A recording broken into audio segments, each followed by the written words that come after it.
நீலகிரி மாவட்டம் கூடலூர் சுற்றுவட்டார பகுதிகளில் காட்டு யானைகளின் நடமாட்டம் முன் எப்போதும் இல்லாத அளவிற்கு அதிகரித்து வருகிறது. காட்டு யானைகள் உணவு தேடி பகல் மற்றும் இரவு நேரங்களில் மக்கள் குடியிருக்கும் பகுதிகளில் நடமாடி வருகின்றன.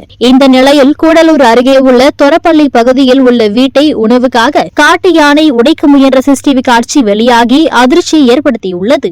அந்த காட்டு யானை வீட்டின் கண்ணாடி உள்ளிட்டவற்றை உடைத்து சேதப்படுத்தியுள்ளது. தொடர்ந்து குடியிருப்பு பகுதியில் காட்டு யானை நடமாடி வருவதால் மக்கள் அச்சத்தில் உள்ளனர்.